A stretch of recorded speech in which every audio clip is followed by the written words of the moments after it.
우리에게 목마른 자들은 돈 없이 값 없이 와서 포도주와 젖을 사라고 말씀하셨습니다. 이 저녁에 우리가 주님의 그 포도주 곧 그 피의 능력을 우리가 경험하길 원하고, 또 우리에게 젖이라고 하신 그 성령의 우리가 은사를 우리가 경험하길 원합니다. 때때로 광야 같은 세상을 살아갈 때 우리가 방황하기도 하고 혼돈하기도 하고 또 때로는 낙심하고 힘들어하지만, 그러나 우리에게 정해주신 이 자리에서 정해주신 시간에 주의 이름을 부를 때에 너희가 내 이름으로 구하지 아니하였으나 너희의 기쁨으로 충만하게 하리라고 하신 주님의 말씀이 이 저녁에 임하여지게 하여 주시옵소서. 우리는 우리 스스로 구할 바가 무엇인지를 알지 못합니다. 성령님이 우리에게 오셔서 영으로 마음으로 우리에게 알려주셔서 우리가 기도할 바를 알게 하시고 간구할 바를 알게 해주셔서 구하여질 때 구하여지게 하시고 찾을 때 찾아지는 밤이 되게 하시고 들을 때 열려지는 오늘 이 밤이 되어지게 하여 주시옵소서. 이 모든 말씀 예수님의 이름으로 기도드립니다. 아멘. 함께 묵상할 말씀은 로마서 8장 31절부터 34절 신약성경 250년 말씀입니다. 새벽 기도에 묵상했는데 도무지 한 장씩 나가니까 부족해서 이제 좀 빠진 부분을 이제 그렇게 함께 봅니다. 로마서 8장 31절부터 34절까지 굉장히 소중하고 우리에게 가치가 있는 말씀입니다. 그래서 우리가 이 말씀을 같이 우리가 31절부터 34절까지 내게 주신 말씀으로 우리가 확정하고 인정하면서 같이 한 목소리로 읽습니다. 함께 읽습니다. 그런즉 이 일에 대하여 우리가 무슨 말하리요? 만일 하나님이 우리를 위하시면 누가 우리를 대적하리요? 자기 아들을 아끼지 아니하시고 우리 모든 사람을 위하여 내주신 이가 어찌 그 아들과 함께 모든 것을 우리에게 주시지 아니하겠느냐? 누가 능히 하나님께서 택하신 자들을 고발하리요? 의롭다 하시는 이는 하나님이시니 누가 정죄하리요? 죽으실 뿐 아니라 다시 살아나신 이는 그리스도 예수시니 그는 하나님 우편에 계신 자요 우리를 위하여 간구하시는 자신이라. 아멘.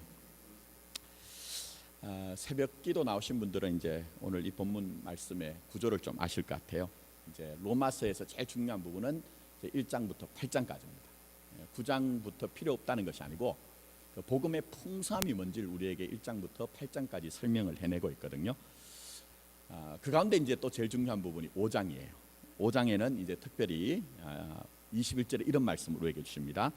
이는 죄가 사망 안에서 왕노릇한 것 같이 은혜도 또한 의로 말미암아 왕노릇하여 우리 주 예수 그리스도로 말미암아 영생에 이르게 하려 함이니라. 이렇게 얘기했습니다. 그러니까 예전에 우리가 아담 안에 있을 때 우리가 우리의 어떠함으로 그렇게 된 게 아니죠. 아담 안에 있다는 그것 때문에 죄인으로 태어나고 죄인으로 우리가 죽을 수밖에 없는 그것이 우리에게 있었죠. 근데 구원도 똑같은 방식으로 우리에게 이루어졌습니다. 그러니까 구원이란 것이 우리의 자질이나 우리의 특징이나 우리의 능력으로 되어진 것이 아니고 둘째 아담이신 그리스도 예수 안에 있음으로 말미암아 죄가 우리를 다스리지 않고 바로 은혜가 왕노릇하는 자리에 우리가 있게 되었다는 거예요. 이게 바로 이제 우리에게 말씀하신 그리스도 예수 안에서 영생에 이르게 하도록 하였다 하는 그런 설명입니다. 자, 5장이 이렇게 설명을 하고 그 다음에 이제 6장에서는 다시 은혜가 무엇인지 설명하고 7장에서는 율법이 무엇인지를 설명하고 난 이후에 8장에 오시면은 결론적인 부분, 어떤 면에서는 복음에 대해서 굉장히 꽃과 같이 열매와 같이 너무너무 소중한 부분을 이제 우리에게 설명을 하고 있어요. 근데 제가 오늘도 이제 8장을 강의를 했습니다만 도무지 시간이 부족해서 다 다루질 못해서 오늘 이 저녁에 좀 아쉬운 마음에 다시 이제 좀 다룹니다. 자, 8장을 보시면 우리가 이 말씀 보면 굉장히 위로가 돼요. 얼마나 격려가 되고 얼마나 힘이 되는지 몰라요. 왜냐하면은 이제 33절 말씀, 누가 능히 하나님께서 택하신 자들을 어떻게 한다고요? 고발하리요. 자, 의롭다 하시는 이는 하나님이시니 우리를 정죄할 것도 없고 우리를 시험 들게 할 것도 없다고 이제 확정적으로 말씀하시기 때문에 우리가 굉장히 힘이 됩니다. 자, 그런데 사도 바울이 이 말을 했던 이유가 있어요. 역설적이게도 신자 인생에는 뭐죠? 우리에게 고발하는 것도 있고 우리를 정죄하는 것도 있다는 것이 전제되기 때문에 우리에게 이런 말을 하는 거예요. 무슨 말인지 이해가시죠, 여러분? 예를 들면 여러분, 우리나라의 사람들이 교통운전하는 사람들이 전부 다 교통법규를 잘 지키면요, 교통법규를 잘 지킵시다라고 말할 필요가 없는 거예요. 근데 때때로는 교통법규를 지키지 않는 사람들이 있으니까 교통법규를 잘 지킵시다라고 하는 것처럼 신자 현실에서는 때로는 우리가 여기 나오는 것처럼 때로는 우리가 정죄를 당하기도 하고 시험을 당하는 현실이 있기 때문에 이 말씀을 지금 우리에게 주고 계시는 것입니다. 자, 그래서 우리가 고발을 당하기도 하고 때로는 정죄를 당할 때 우리의 영혼이 굉장히 아픕니다. 굉장히 아파요. 신음을 하고 고통을 합니다. 자, 그래서 우리가 그때 뭐를 발견하냐면은 내가 나의 연약함을 발견합니다. 그때 내가 나의 연약함을 발견해요. 근데 참 복음이란 것이 얼마나 우리에게 신비한 것인지, 우리가 우리의 연약함을 알지 못하고 깨닫지 못하면 예수님을 믿는다는 것이 무엇인지를 잘 알지 못합니다. 여러분 잘 한번 생각해 보세요. 여러분 주위에서 오히려 어떤 면에서 내가 믿음 있습니다 하면서 자기 자신에 대한 자부심이 강하면 강할수록 그 속 사람은 오히려 완고하고 완악하고 예수를 의지하지 않는 그런 모습들이 보여지잖아요. 근데 역설적이게도 자기 자신의 연약함을 인정하는 사람일수록 겸손하기도 하고 때로는 더 많이 주님을 의지하는 모습이 나타나더라는 것입니다. 자, 그러면 우리가 어느 정도 연약한가 하는 것들을 사도 바울이 오늘 8장에 보시면 딱 나타나는 부분이 있습니다. 그게 뭐냐면 하나님의 뜻대로 우리가 기도를 할 수 있을까요, 없을까요? 우리 스스로. 사도 바울은 로마서 8장에서 우리가 우리 스스로는 하나님의 뜻대로 기도하거나 간구하지 못한다, 그렇게 얘기를 했어요. 그게 바로 이제 로마서 8장에 보시면은 그 말씀들이 그대로 이제 등장합니다. 그래서 거기에 보시면 26절, 이와 같이 성령도 우리의 연약함을 도우시나니, 우리의 연약함이 무슨 어떤 것입니까? 우리는 마땅히 기도할 바를 안다, 알지 못한다, 알지 못한다는 거예요. 알지 못한다는 거예요. 그래서 우리의 연약함이란 것이 정말 우리가 기도의 사람이 되고 기도해야 된다고 생각하지만 정작 우리의 기도란 것이 얼마나 기도를 모르느냐 하는 거예요. 제가 알고 있는 어떤 분이, 뭐 저는 그런 사람이 아닙니다만 굉장히 신령한 분이에요. 제 친구인데 그 친구는 각종 각양의 은사를 자기 몸으로 다 받아낸 친구예요. 근데 그 친구 하는 얘기가 이겁니다. 그 친구 교회 기도원이 있기도 하거든요. 근데 기도원에 또 강사로 가고 또 본인이 이제 기도원을 가서 기도를 하기도 하는데, 우리가 흔히 이제 방언이라고 하잖아요. 방언 기도 하시는 분들 방언 기도를 들어보면요, 제 친구가 이제 뭐 통변의 은사라고 하나요? 그걸 이제 좀 받았어요. 근데 가만히 들어보면 심각하대요. 방언의 내용이 뭐냐 하고 이렇게 통변을 해보면 대부분 다 자기의 억울함, 자기의 분노, 그걸 가지고 기도를 하고 있더래요. 또 더 나가서는 자기가 바라는 어떤 것들, 예를 들면 부자 되게 해주세요라든지, 우리 아들 딸이 뭐 시집 장가 잘 가게 해주세요라든지, 아니면은 뭐 대학을 잘 가게 해주세요. 그게 나쁘다는 얘기가 아닙니다. 우리는 기도의 출발이 그럴 수가 있어요. 그런데 기도를 하면 할수록 우리가 어느 자리로까지 끌려가야 되나 하면은, 우리가 우리의 원함을 가지고 있다 할지라도 마지막 결론적인 부분에서 하나님 나 항복할게요 라는 것이 나와야 되는데, 제 친구 얘기인 거래요. 와가지고 방언 기도를 그렇게 열심히 하고 오랫동안 하시는 분들 중에 기도의 처음과 가정과 마지막이 하나도 변하지 않는다는 거예요. 그대로 짊어지고 온 인생의 짐을 그대로 가지고 기도를 하고 자기의 억울함과 원함과 분노가 있고 자기의 원함을 계속 고집을 하더라는 거예요. 그래서 오늘 본문 말씀에 우리가 뭘 알지 못한다? 기도할 바를 알지 못한다, 그렇게 얘기했습니다. 성경에서는 사실은 정확한 기도라는 것은 우리의 뜻이 무너지고 아버지의 뜻이 이루어지는 것이 기도라고 하거든요. 근데 솔직하게 진실하게 말씀드리면 저도 안 돼요, 여러분. 제가 새벽마다 때로는 하나님의 나라를 위해서, 주님의 몸된 위해서 기도하는데, 정말 제가 제 자신을 성찰해 보면 내가 기도하는 것이 정말 하나님의 나라와 의를 구하는 것일까, 아니면 내가 목회적인 욕심을 위해서 지금 이렇게 기도하는 것이 아닐까 하는 의문이 들 때가 있거든요. 그래서 우리는 우리 자신 스스로는 도무지 하나님이 원하는 바 그 기도를 할 수가 없는 거예요. 그래서 이때 등장하는 것이 무엇입니까? 자, 다시 한번 26절부터 한번 보십시오. 이와 같이 성령도 우리의 연약함을 도우시나니 우리는 마땅히 기도할 바를 알지 못하나, 자, 그 다음에 중요한 게 나오죠. 오직 성령이 말할 수 없는 탄식으로 우리를 위하여 친히 간구하시느니라. 마음을 살피시는 이가 성령의 생각을 아시나니 이는 성령이 어떻게 해요? 하나님의 뜻대로 성도를 위하여 간구하심이라, 그렇게 했어요. 자, 여기에 등장하는 단어가 있습니다. 오직이 있습니다. 오직은 뭡니까? 다른 방법이 없다는 거예요. 유일한 방법이라는 거예요.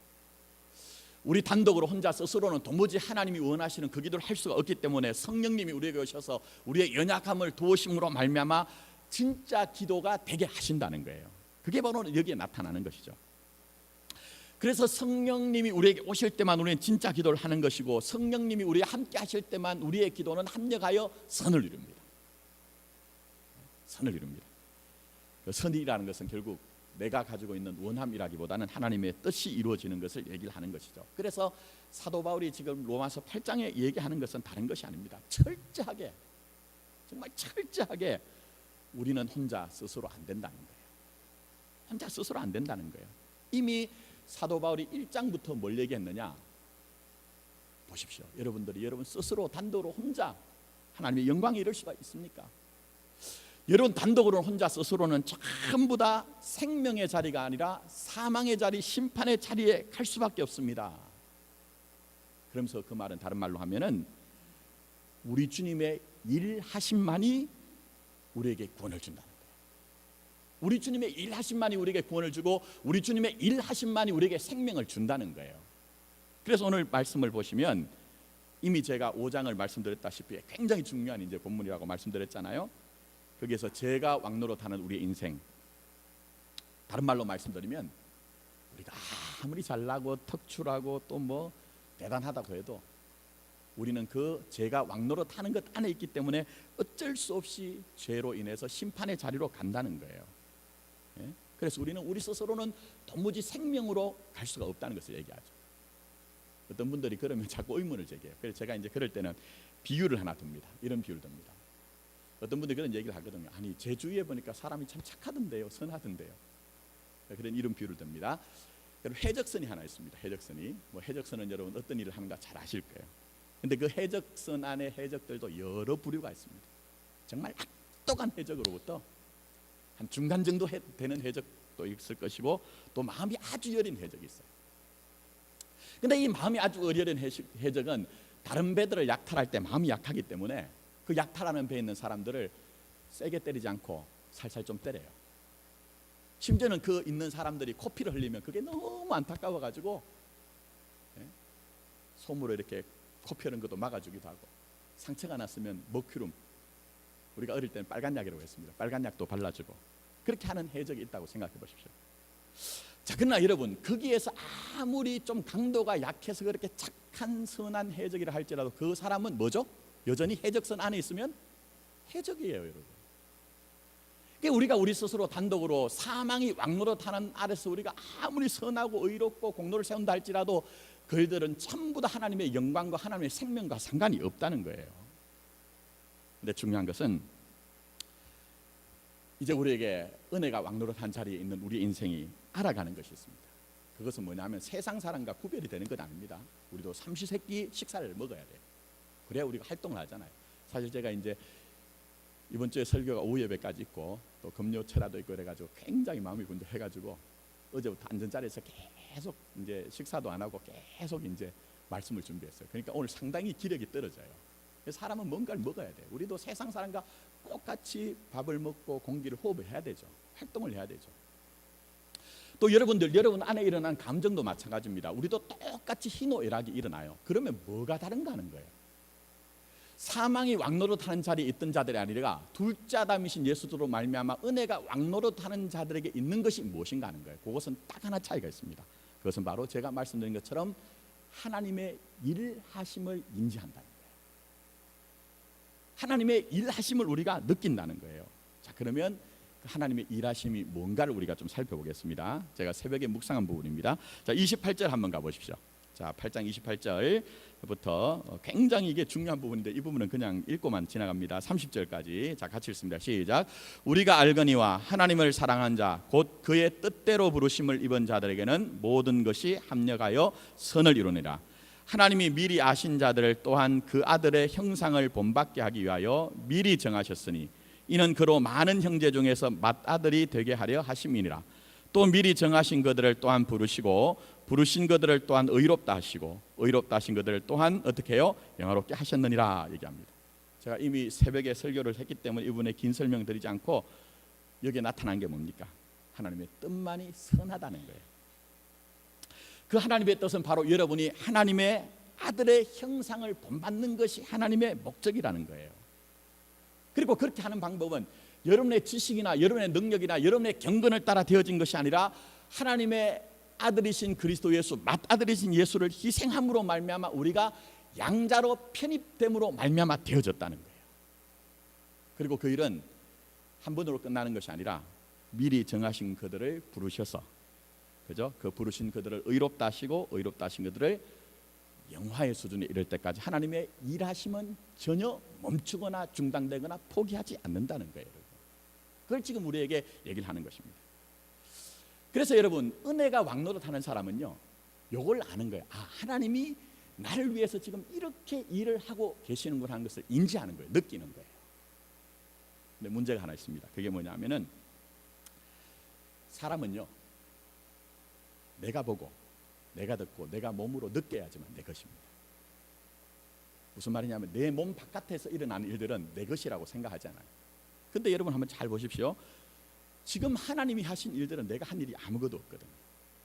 그러니까 우리가 이런 부분에서 고민이 생기는 거예요. 그게 정말 우리가 실제적으로 현실적으로 느껴지지 않는 거예요. 후련하지 않는 거예요. 때때로는 우리가 오늘 여기 우리가 말씀을 묵상한 것처럼, 때로는 우리가 판단을 당하고 정죄를 당하고 심판을 당하고 시험을 당하는 자리에서 우리의 믿음이 자꾸 흔들리더라는 거예요. 그래서 오늘 여기에 보시면은 여러분, 이제 이런 우리의 삶의 실종 가운데 여러분, 이것을 어떤 방식으로 해결해내시는가 하는 것들을 우리가 봐야 되는 것입니다. 때로는 우리 자신을 봐도 그렇습니다. 우리가 정말 정직하게 우리가 우리 자신을 보면 참 우리가 가망이 없어요. 저도 어떨 땐 기도를 할 때 그런 마음이 듭니다. 야, 너 목사냐? 너 목사야? 이런 마음이 들기도 하고. 왜 저만 그런 마음이 들겠어요? 여러분들도 아이고, 내가 교회 다니는 집사냐? 아, 이렇게 믿느니 안 믿는 것이 낫지, 이런 마음이 우리가 들 때도 있잖아요. 들 때가 있거든요. 그래서 오늘 여기에 사도 바울이 여기서 얘기하는 것이, 그런 대적과 송사와 정죄가 우리에게 일어날 때 그것이 하등 여러분의 삶에 어떤 영향력도 끼칠 수 없다는 것을 지금 자꾸 설명하는 거예요. 자, 그러면 다시 한번 보십시오. 31절 한번 보십시오. 자, 그런즉 일에 대하여 우리가 무슨 말 하리요? 그 다음에 중요한 말이 나오죠. 만일 하나님이 우리를 위하시면 누가 우리를 어떻게 한다고요? 대적하리요, 이랬습니다. 이건 사도 바울이 단순히 종교적인 얘기를 하는 거 아닙니다. 자기 자신이 바로 포행자요, 핍박자요, 죄인 중에 괴수야 아니었습니까? 사실 인간적으로 보면 사도 바울은 0.000000000 뭐 0을 계속 붙여서 1까지 0.0000001%도 하나님의 나라에서는 가망성이 없는 사람이에요. 그런데 여러분, 이 사도 바울이 사도 바울 된 것은 어떻게 됩니까? 자기 안에 이유와 근거가 있는 것이 아니라 하나님의 단독적인 주권적인 섭리와 은혜로 말미암아 사도 바울이 되잖아요. 지금 사도 바울이 자기의 인생을 드러내는 거예요. 여러분, 부형들이여, 저를 보십시오. 제가 어떻게 그렇게 가망성이 있는 사람이었습니까? 저는 아무 가망성이 없는 사람이 아니었습니까? 그러나 저는 지금 이렇게 예수 그리스도를 위해서 삶을 하시는 자 하는 자이고 이방의 사도로 그렇게 지금 살아가는 은혜의 사람이 아닙니까? 그렇다면 저 자신을 본다면 이 세상에 있는 어떤 것도 여러분을 대적할 것이 아무것도 없습니다 하고 그렇게 지금 증거를 제시를 하고 계시는 거예요. 자, 다시 한번 31절 보십시오. 그런즉 이 일에 대하여, 자, 이 일이 어떤 일이죠? 이 일이 어떤 일이죠? 아까 우리가 봤던 말씀이죠. 28절부터 30절까지. 그죠? 우리의 행위와 상관없이 하나님이 정하신 그들을 부르시고 부르신 그들을 어떻게 하시죠? 의롭다 하시고 의롭다 하신 그들을 영화롭게 하시는 그것에 대해서 어떤 사람도 그것을 이유를 물을 이유가 아무것도 없다는 거예요. 대적할 이유가 아무것도 없다는 거예요. 시비를 걸 이유가 아무것도 없다는 거예요. 왜냐하면 하나님이 단독으로 그 일을 하셨기 때문이라는 것입니다. 그렇다면 여러분, 때때로 우리가 우리의 삶의 현실에서 고발을 당하고 송사를 당하고 때로는 시험에 듭니다. 그렇죠? 예수님께서도 모세가 너희를 고소하리라 그렇게 했기 때문에 때로는 율법이 여러분을 고소할 때가 있어요. 내 마음에 있는 신앙의 양심이 나를 고발할 때가 있어요. 또 더 나가서는 마귀와 사단이 여러분을 고소할 때가 있습니다. 그것을 참소라고 얘기합니다. 참소라는 것은요, 그냥 고소를 한다는 수준이 아니고 헐뜯어서 고소를 한다는 게 참소예요. 이게 얼마나 집요합니까, 여러분? 그러니 마귀가 사단이 여러분을 그렇게 공격할 땐 정말 어렵거든요. 예? 정말 어렵거든요. 그런데 지금 사도 바울이 얘기하는 것은 이것입니다. 하나님이 의롭다 하셨기 때문에 그런 모든 고발과 송사와 정죄는 아무 효력이 없다는 거예요. 아무 효력이 없다는 거예요. 여러분 혹시 법원에 가보셨는지 모르지만 고발이 일어나고 고소가 일어날 때 송사 자체의 요건이 성립이 되지 않으면 그것을 기각이라는 것으로 그냥 판정을 해버립니다. 그게 바로 오늘 여기에서 예수 그리스도로 말미암아 그런 일들이 여러분에게 일어났다고 우리에게 말씀하고 있는 거예요. 그걸 우리에게 말씀하고 있는 거예요. 그렇기 때문에 우리가 뻔뻔하자는 얘기는 아니지만 주님 안에서, 은혜 안에서 우리가 우리 자신에 대한 뭘 가져야 되죠? 자신감을 가져야 돼요. 확신을 가져야 되는 거예요. 누구도 우리를 대적하며, 누구도 우리를 송사하고, 누구도 우리를 정죄할 수 없고, 누구도 우리를 시험 들게 할 수 없는 운명 가운데 있다는 것을 여러분이 믿어야 된다는 거예요. 그걸 믿어야 된다는 거예요.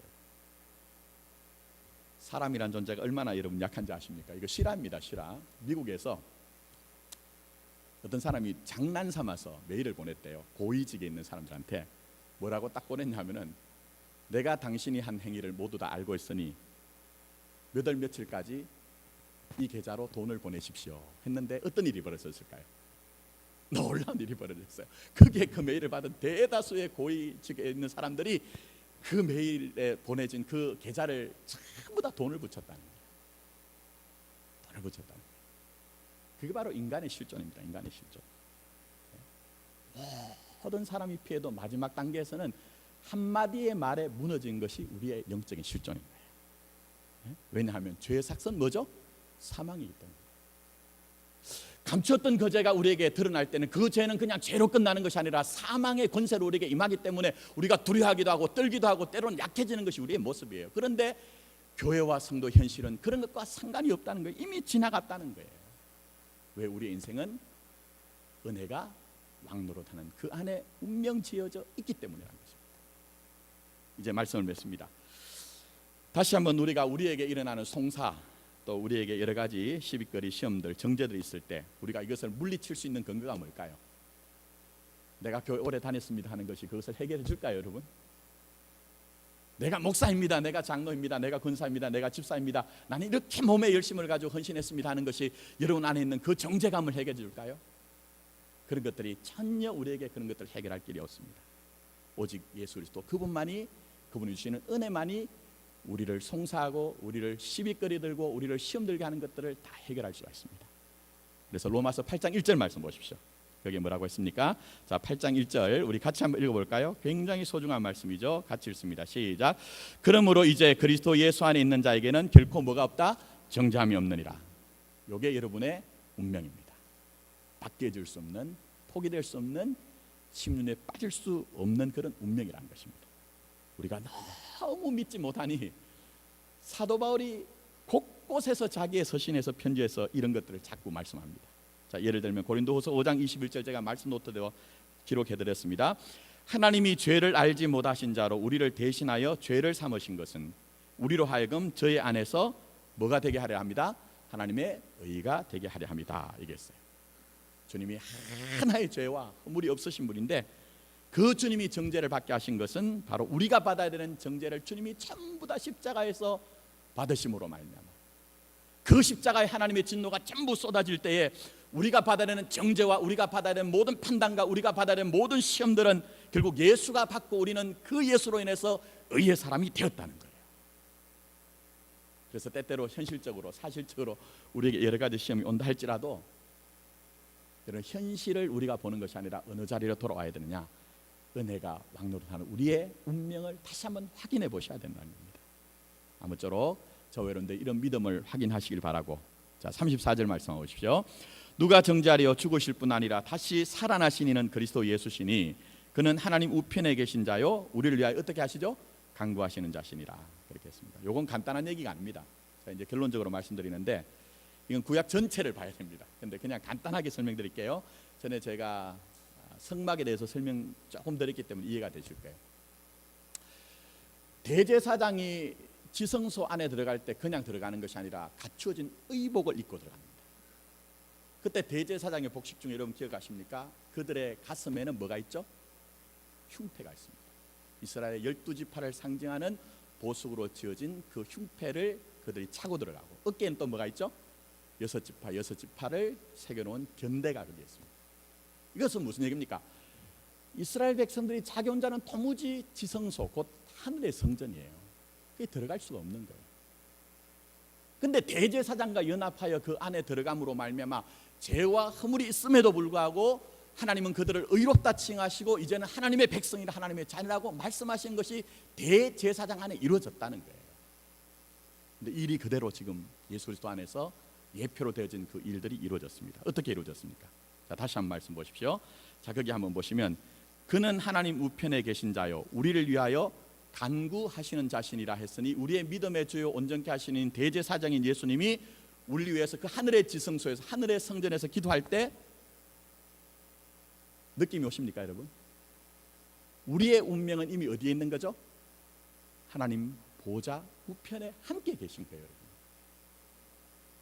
지금 여러분들이 이 땅에 살면서 여러 가지 시비거리로 어려운 일들로 마음이 어렵고 힘들고 때로는 광야 같은 인생을 갈 때 지치지만 그것과 상관없이 이미 구약에서 이스라엘 백성들이 죄와 허물이 있음에도 불구하고 대제사장 가슴에 안겨져서 그들이 하나님의 지성소에 들어가서 의의 백성이 된 것처럼 이미 여러분의 운명은 그 하나님 보좌 우편에서 우리가 함께 연합한 자로 있다는 것을 말씀하고 계시는 거예요. 그런데 이게 느껴지지 않는 사람도 있습니다. 도무지 알아차리지 못한 사람도 있습니다. 그런 분들은 믿으면서도 여전히 방하고 믿으면서도 여전히 마음이 어려운 거예요.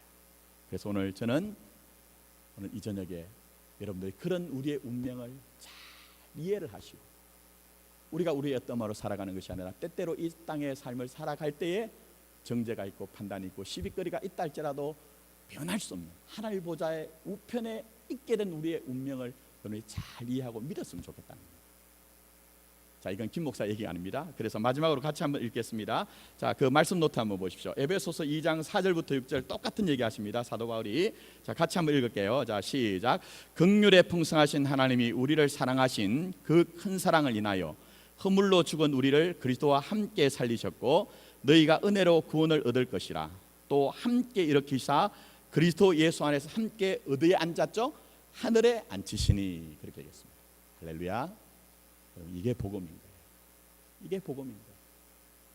하나님 우리의 인생을 우리의 판단에 우리의 능력에 맡겨놓지 않으시고 이미 작정하신 그들을 불러내시고 부르신 그들을 의롭다 하시고 의롭다 하신 그들을 영화롭게 하셔서 정말 지금 이 순간에도 우리의 모든 것들은 하나님의 보좌 우편에 예수 함께 있는 운명을 만들어내셨다는 겁니다. 그래서 때때로 우리가 날마다 숨쉬는 순간마다 날마다 숨쉬는 순간마다 때로는 어렵고 힘든 일이 있다 할지라도 우리에게는 대적이 있을 수 없다, 송사가 있을 수 없다는, 정죄가 있을 수 없다는 우리의 그 영적인 현실을 알고 믿음으로 담대하게 승리하시는 그 은혜로 담대하게 승리하시는 여러분의 삶이 되기를 예수님의 이름으로 축복합니다. 아멘. 우리가 함께 좀 기도했으면 좋겠습니다. 제가 충분히 사도 바울이 얘기했던 은혜